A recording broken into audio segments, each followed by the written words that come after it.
미국 교회를 공격하라는 IS의 지시로 연말 테러 경계가 더욱 강화됐습니다. ID NYC 개인정보 자료 폐기가 일단 법원의 명령으로 보류됐습니다. 주 UN 대사로 새롭게 부임한 조태열 대사가 오늘 기자 간담회를 가졌습니다. 비자 면제국 지위 탈락을 우려했던 한국이 한시름을 놓게 됐습니다. 북한을 포함한 이슬람 국가들에 대한 국가안보 출입국 등록제가 폐지됩니다. 이상은 이 시각 주요 뉴스입니다. 여러분 안녕하십니까? KBN 뉴스입니다. 올 크리스마스와 연말도 테러에 대한 경계는 더욱 강화될 전망입니다. 순위파 급진주의 무장단체 IS가 이번에는 전 세계 사람들이 많이 모이는 곳, 또 뉴욕, 뉴저지 교회들을 공격하라고 지시한 것으로 알려졌습니다. 온라인 매체 보코티브는 22일 IS가 지하드 전사의 비밀이라는 사회 관계망 서비스 사이트에 최근 미국 내 교회 수만 곳의 주소와 이름을 올리고 추종자들에게 공격을 권장한다고 전했습니다. 공격의 표적이 된 미국의 교회는 뉴욕과 뉴저지를 비롯해 50개 주 전역에 걸쳐 있는 것으로 알려졌습니다. 사이트에 게재된 글에는 기독교 새해의 피비린내 나는 축하를 위하여 IS는 외로운 늑대들이 연휴를 유혈이 낭자한 공포 영화로 만들기를 바란다고 썼습니다. 보카티브는 IS 지지자들의 텔레그램 애플리케이션에서도 총기와 폭발물의 사용 매뉴얼 등을 다룬 일련의 글이 올라왔다고 소개했습니다.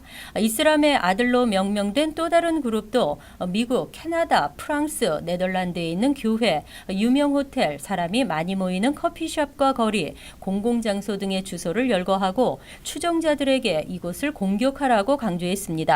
한편 연방수사국은 100만 명이 몰릴 것으로 예상되는 맨해튼 타임스퀘어 2017년도 새해 전야제에 대비해 연방국토안보부와 공동으로 보안팀을 구성한 상태입니다.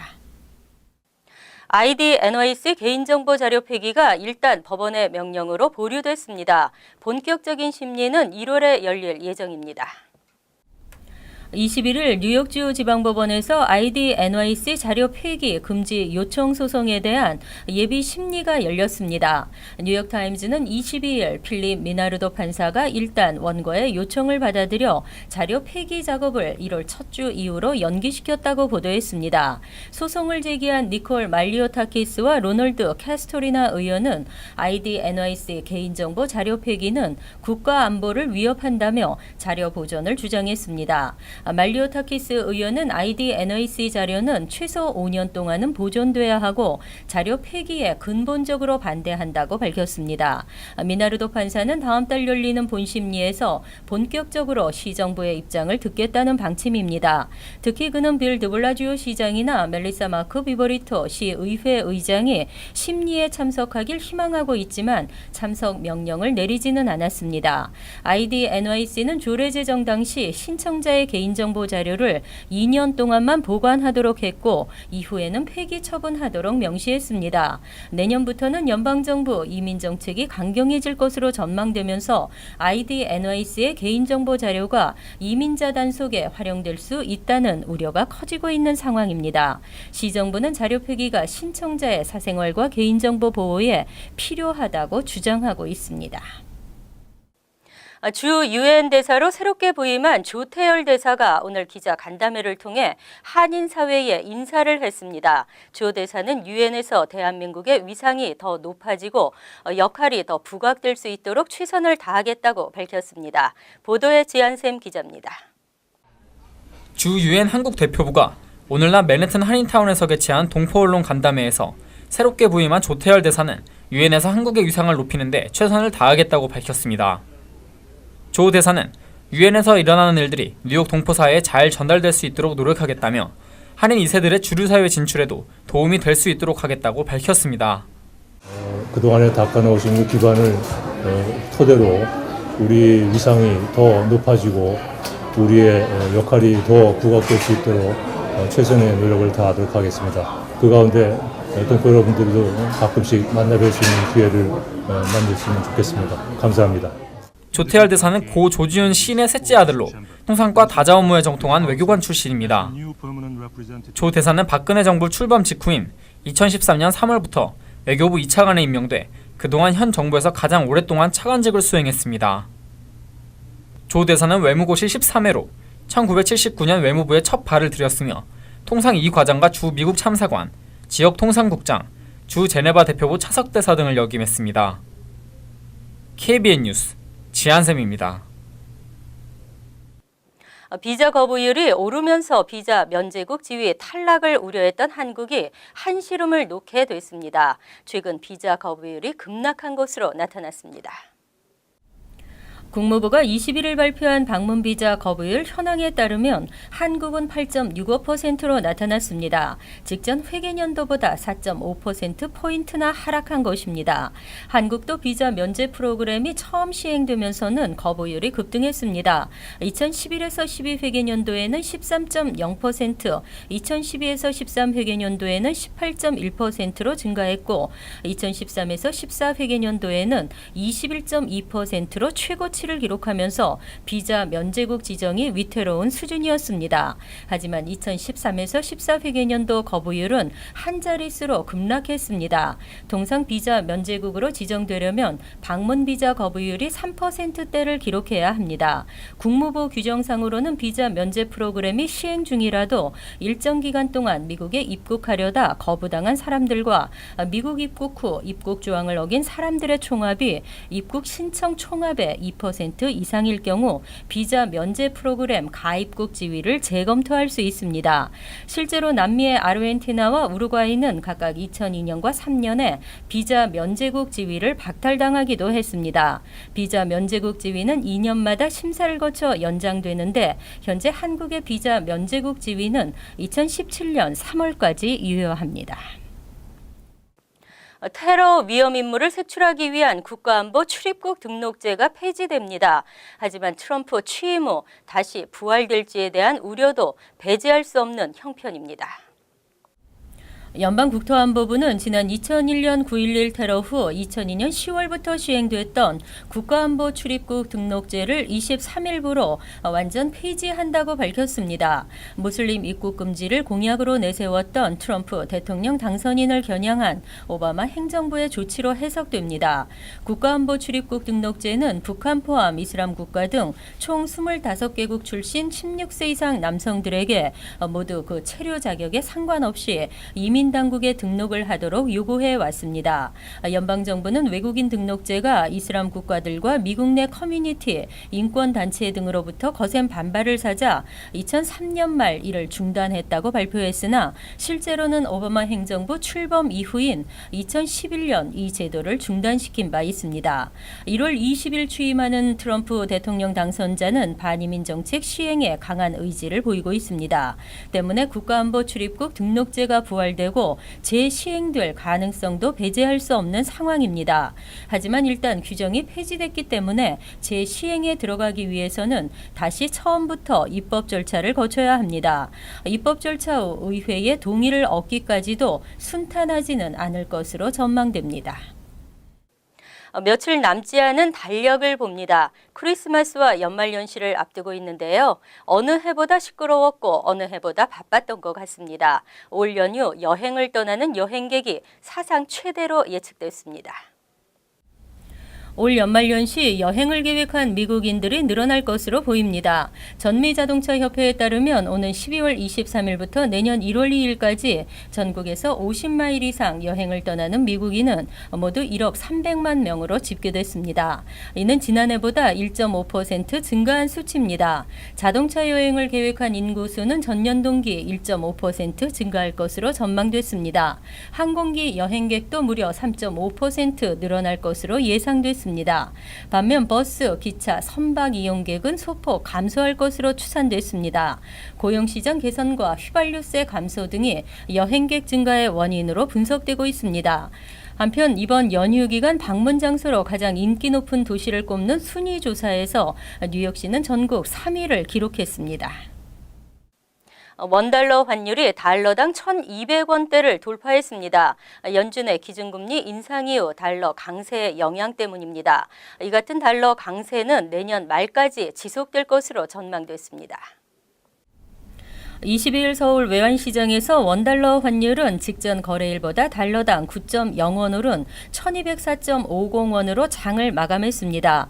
원달러 환율이 1200원대로 진입한 것은 지난 3월 이후 9개월여 만입니다. 최근 달러 강세의 영향 때문으로 지난 14일 연방준비제도는 기준금리 인상을 단행한 바 있습니다. 연준이 또 내년에도 금리 인상 횟수를 3차례로 시사하면서 달러 강세에 힘을 실어주고 있다는 분석입니다. 원화 가치가 낮아지면서 미국 내 한인들의 희비도 엇갈리고 있습니다. 한국에서 송금을 받아 미국에서 생활하는 한인 유학생이나 기러기 가족들의 부담이 더욱 커지고 있습니다. 또 한국으로 물품을 수출하는 한인 업체도 직격탄을 맞을 수 있다는 지적이 나왔습니다. 반면 한국에서 식품이나 제품을 수입하는 한인마트나 의류업체 등 유통업계에는 호재로 작용할 수 있습니다. 한편 모건 스탠리는 현재와 같은 추세가 이어진다면 내년 1분기 원달러 환율은 달러당 1220원으로 상승하고 4분기에는 1300원대까지 오를 것으로 예측했습니다. 지난해 아주 따뜻했던 크리스마스 기억나십니까? 올해는 평년 기온이지만 역시 눈은 기대하기 어려울 전망입니다. 이번 크리스마스는 구름 없이 맑은 날씨가 예보됐습니다. 연방기상청은 25일 크리스마스에 낮 최고 기온이 화씨 48도, 밤 최저 기온은 37도로 예년보다 따뜻한 날씨가 예상된다고 전했습니다. 크리스마스 이브인 24일은 낮 기온이 46도로 춥지 않은 날씨에 비가 내릴 확률이 100%로 전망되면서 오전 내내 흐린 하늘과 함께 비가 내릴 것으로 예보됐습니다. 오후부터 비는 그치겠지만 구름 낀 흐린 날씨는 이어질 것으로 보입니다. 크리스마스가 지나고 연말로 이어지면서 기대하는 눈보다는 비 소식이 더 많이 예보됐습니다. 27일인 화요일은 낮 최고 기온이 화씨 53도까지 올라가겠고 소나기가 예상됩니다. 보통 겨울루는 12월에 평균 5인치, 1월엔 7인치 정도가 내리지만 올겨울은 한 차례 눈다운 눈이 내린 이후 아직 폭설 예보는 없습니다. 지난해 크리스마스에는 낮 기온이 화씨 60도 이상까지 오르며 역대 가장 따뜻한 크리스마스를 기록한 바 있습니다. 전 세계가 이상 기온을 보이면서 겨울답지 않은 날씨를 보이고 있습니다.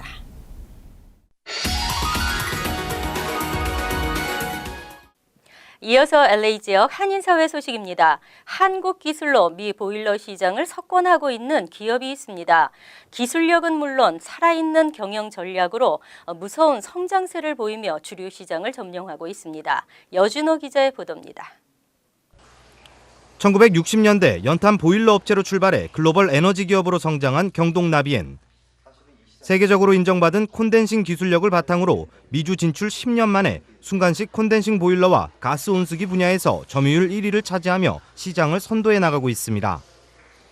기술과 품질을 기반으로 한 철저한 현지화 전략은 기업의 가장 큰 성공 비결로 꼽히고 있습니다.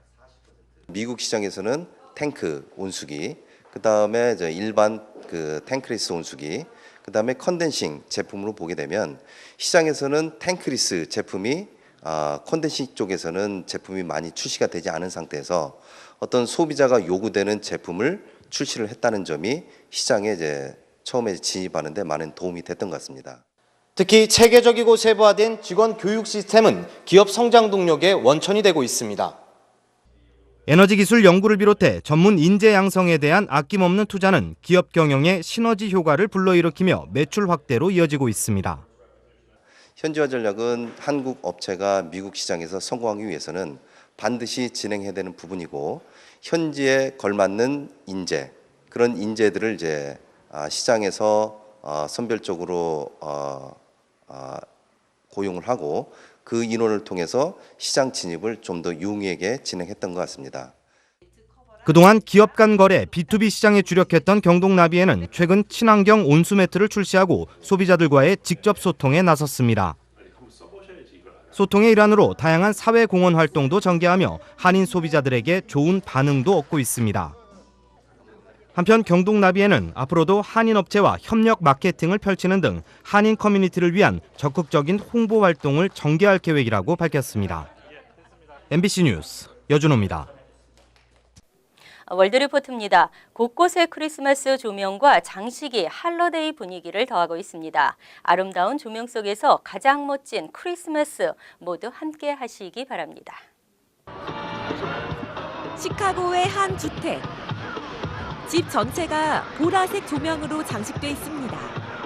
지난 4월 세상을 떠난 팝스타 프린스를 기리고자 기타 장식과 드럼 세트까지 설치했습니다.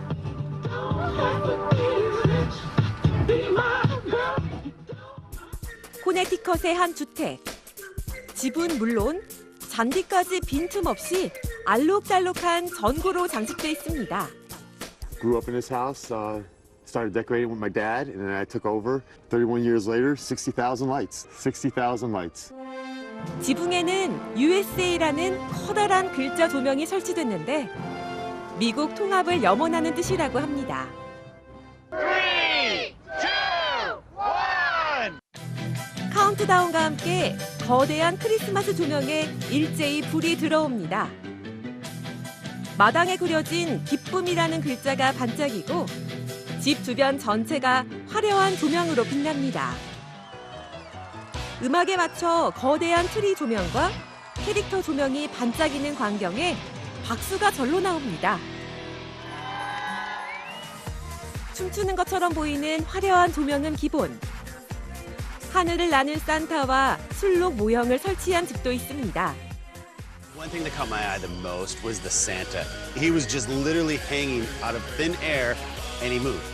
How? I don't know. I'm going to find out though. 대저택 앞에 작은 놀이공원이 생겼습니다. 철로 위로 열차가 다니고 인형을 태운 관람차가 천천히 돌아갑니다. 빈 공간 하나 없이 꽉꽉 들어찬 장식물이 놀이공원의 흥겨운 분위기를 더합니다.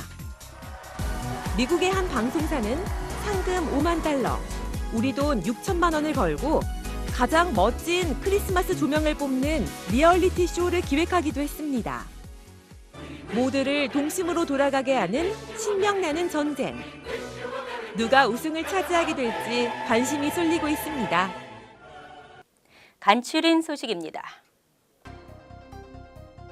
크리스마스 다음 날인 26일 주요 관공서, 도서관 등 정부기관이 일제히 문을 닫습니다. 크리스마스는 25일이지만 연방 공휴일이 일요일과 겹칠 경우 다음 날인 월요일이 휴무일이 되기 때문입니다. 버스와 전철은 주말 스케줄로 운행되며 뉴욕시 요일별 도로 주차 규정도 적용되지 않습니다. 어제 오후 5시경 맨해튼 59가와 10애비뉴에 위치한 33층 아파트에서 화재가 발생해 입주민 17명과 소방관 4명 등 총 21명이 부상을 당했습니다. 소방국에 따르면 불길은 3층에서 발생해 4층으로 번져나갔으나 출동한 소방관에 의해 진압됐습니다. 화재 사고로 주변 도로가 완전히 통제되면서 퇴근길 시민들이 큰 불편을 겪었습니다.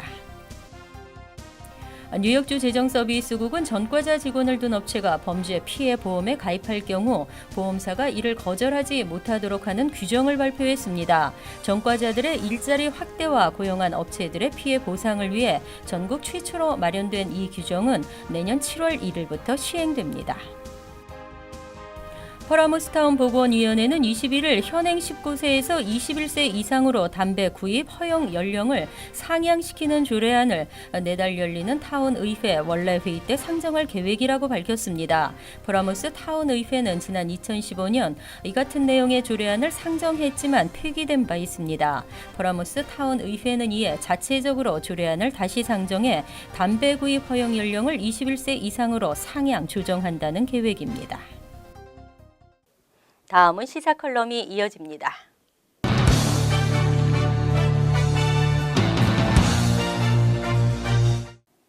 여러분 안녕하십니까?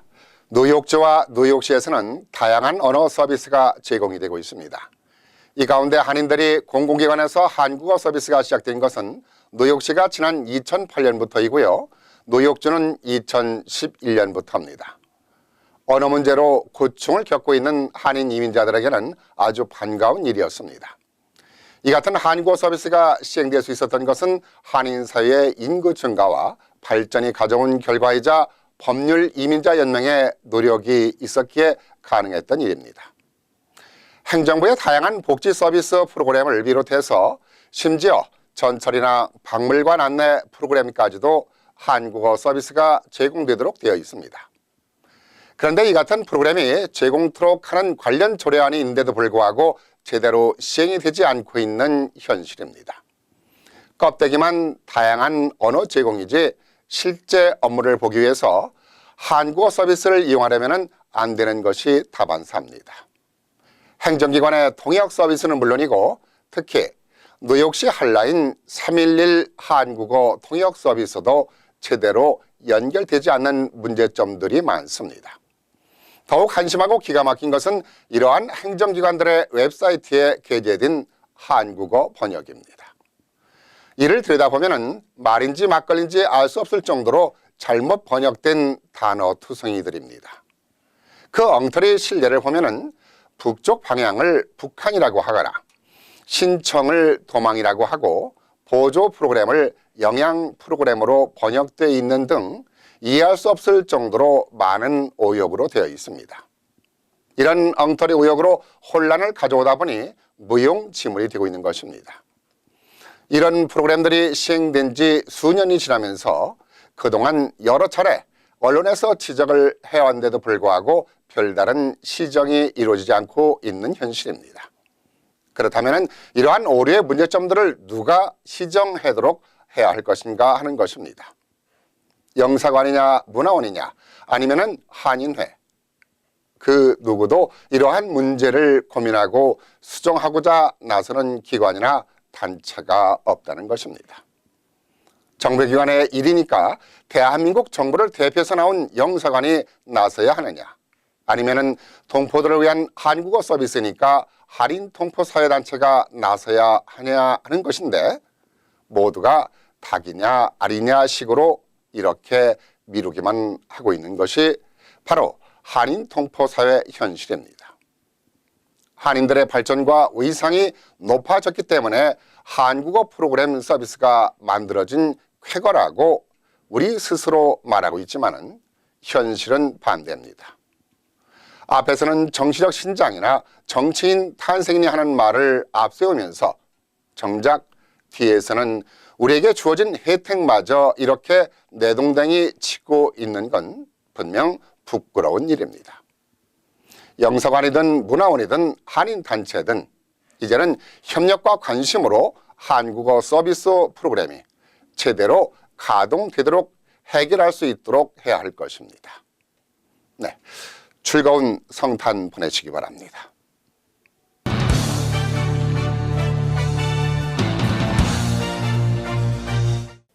환율과 증권 소식입니다.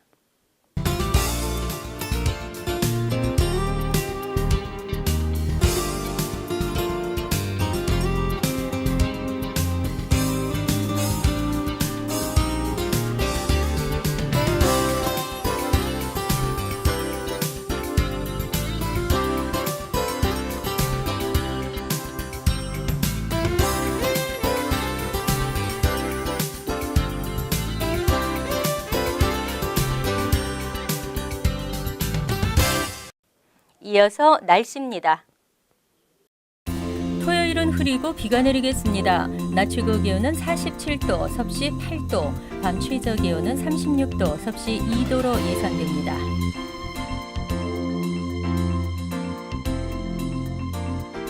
크리스마스인 일요일은 지역에 따라 가끔 흐리겠으며 대체로 맑겠습니다. 월요일은 구름이 많이 끼는 흐린 날씨가 예상됩니다. 이상으로 KBN 뉴스를 마칩니다. KBN과 함께 행복한 크리스마스 되시기 바랍니다.